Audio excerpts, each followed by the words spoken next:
राम राम राम राम राम राम राम राम राम नारायण नारायण। संबंध। पूर्व श्लोक में अर्जुन भगवान के शरणागत तो हो जाते हैं, पर उनके मन में आता है कि भगवान का तो युद्ध कराने का ही भाव है, पर मैं युद्ध करना अपने लिए धर्मयुक्त नहीं मानता हूँ। उन्होंने जैसे पहले उत्तिष्ठ कहकर युद्ध के लिए आज्ञा दी, ऐसे ही वे अब भी युद्ध करने की आज्ञा दे देंगे।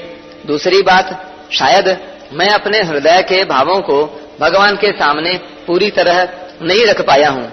इन बातों को लेकर अर्जुन आगे के 8वें श्लोक में युद्ध न करने के पक्ष में अपने हृदय की अवस्था का स्पष्ट रूप से वर्णन करते हैं।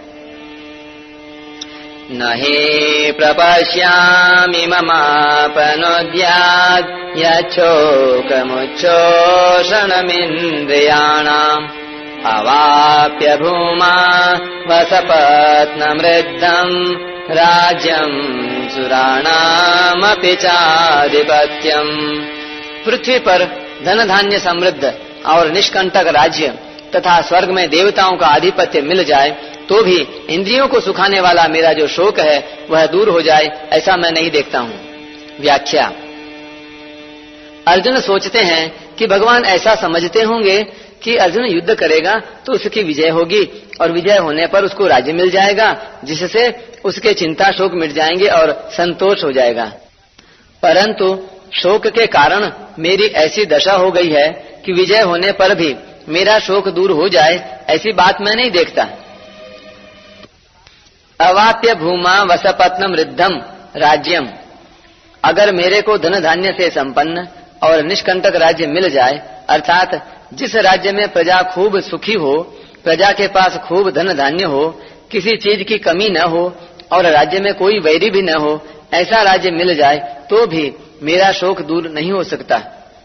सुराणामपि चाधिपत्यम।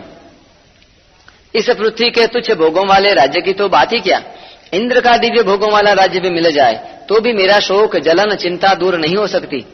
अर्जुन ने पहले अध्याय में यह बात कही थी कि मैं न विजय चाहता हूँ, न राज्य चाहता हूँ और न सुख ही चाहता हूँ, क्योंकि उस राज्य से क्या होगा, उन भोगों से क्या होगा और उस जीने से क्या होगा।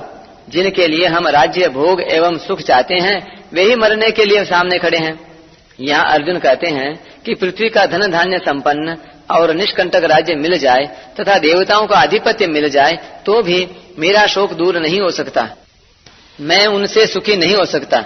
वहाँ पहले अध्याय के 32वें और 33वें श्लोक में तो कौटुंबिक ममता की वृत्ति ज्यादा होने से अर्जुन के युद्ध से उपरति हुई है, पर यहाँ उनकी जो उपरति हो रही है वह अपने कल्याण की वृत्ति पैदा होने से हो रही है।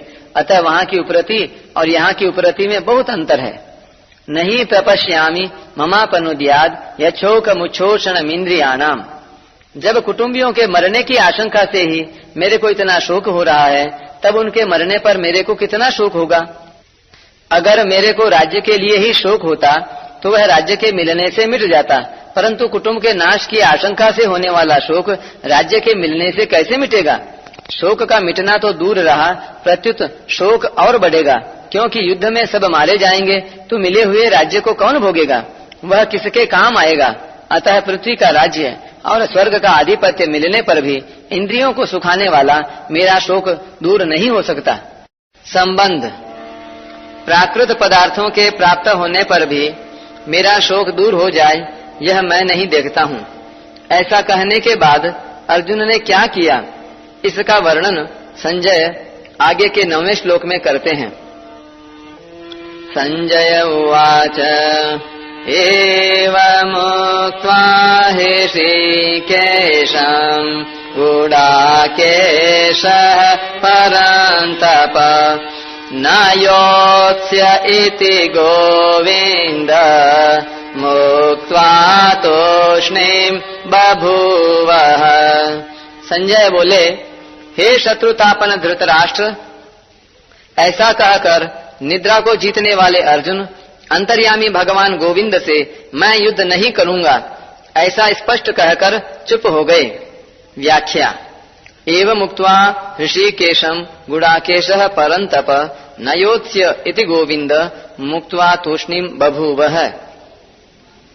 अर्जुन ने अपना और भगवान का दोनों का पक्ष सामने रखकर उन पर विचार किया तो अंत में वे इसी निर्णय पर पहुंचे कि युद्ध करने से तो अधिक से अधिक राज्य प्राप्त हो जाएगा, मान हो जाएगा, संसार में यश हो जाएगा, परंतु मेरे हृदय में जो शोक है, चिंता है, दुख है, वे दूर नहीं होंगे। अतः अर्जुन को युद्ध न करना ही ठीक मालूम दिया। यद्यपि अर्जुन भगवान की बात का आदर करते हैं और उसको मानना भी चाहते हैं, परंतु उनके भीतर युद्ध करने की बात ठीक ठीक जंच नहीं रही है।